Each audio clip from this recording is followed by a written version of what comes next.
Hello students, आज हम exercise का प्रॉब्लम 1.12 डिस्कस करेंगे। क्वेश्चन है two insulated charge spheres A and B have their centres separated by distance of 50 centimetres. Distance between the spheres हमें दे दिया है। What is the mutual force of repulsion if the charge on each is 6.5 10⁻⁻⁷ coulombs. माने दोनों spheres का charge equal है और ऐसा कहा है कि the radius of A and B are negligible compare to the distance, मतलब they are point charges. Okay, तो ये पहला पार्ट है। दूसरा है what is the force of repulsion if each sphere is charged double, मतलब चार्ज को double कर दिया है जो पहले था उससे, and the distance between them is halved, मतलब डिस्टेंस को आधा कर दिया है। ओके, तो पहले हम पार्ट ए कर लेते हैं, then we will move to part B. तो first is noting down the information. Charge on sphere A हमें दिया है 6.5 into 10⁻⁻7 coulomb. Charge on B दिया है, सेम है, दैट इज 6.5 इंटू 10⁻⁻7 कूलम। यहाँ हम एक काम कर सकते हैं, that will simplify our situation. Q A is equal to Q B is equal to Q, ऐसा लिख सकते हैं हम। और distance between them is 50 centimetres. This is 50 centimetres which is 50 into 10⁻⁻2 metres. All right, ऐसा यूनिट्स में solve करना है, इसीलिए हमने इस तरह से लिया है।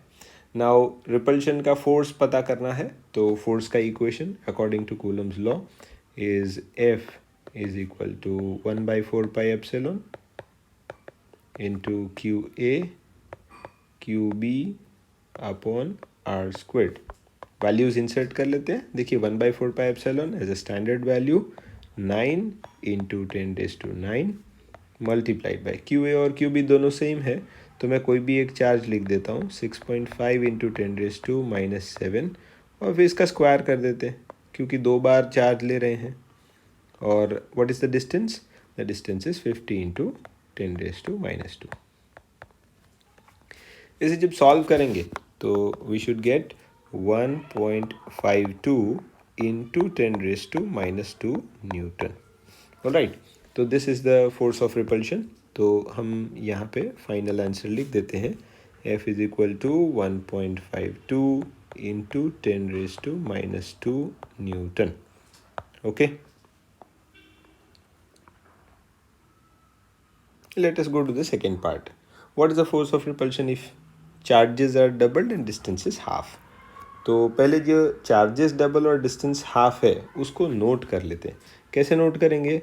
सी, चार्जेस को डबल किया है ना, तो अब मैं क्या लिख देता हूँ, Q A dash is equal to Q B dash is equal to 2 times Q, है ना। पहले जो चार्ज था उसका डबल हो गया है और डिस्टेंस हाफ किया है, तो let us say R dash is equal to r/2।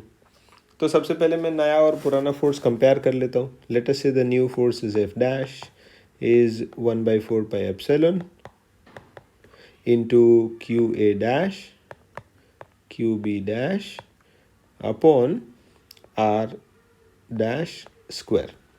नया चार्ज और डिस्टेंस इंसर्ट करते हैं, तो 1/4πε, this is 2q into 2q upon r/2 the whole squared. ये हो जाएगा 2 इंटू 2 यानी 4, और यहाँ पे r/2 का ये जो 2 का स्क्वायर लेंगे वो 4 होगा और वो भी ऊपर जाएगा, तो एक और 4 मल्टीप्लिकेशन में आना चाहिए।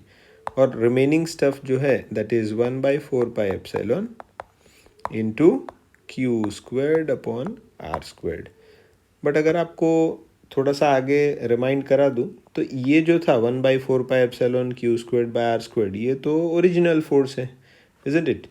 तो हम क्या कर सकते हैं, late us say F dash is equal to 4 4 16 times 1/4πε Q squared by R squared is the original force. तो अब हमारे लिए काम एकदम सिंपल हो जाता है। All that we have to do is कि पुराना जो फोर्स था उसको 16 से मल्टीप्लाई कर देते हैं। 16 into the forces 1.52 into 10 raised to minus 2 newtons. Alright, when you multiply this, क्या मिलेगा? This should be 0.243 न्यूटन्स जैसा मिलेगा. ठीक है, तो this is the new force, यानी चार्ज को डबल किया, डिस्टेंस को हाफ किया, तो the force basically has increased, क्योंकि पुराना फोर्स तो 0.0152 था, नया फोर्स 0.243 न्यूटन है. तो let me just right that down. The new force of repulsion between the two spheres is 0.243 Newton.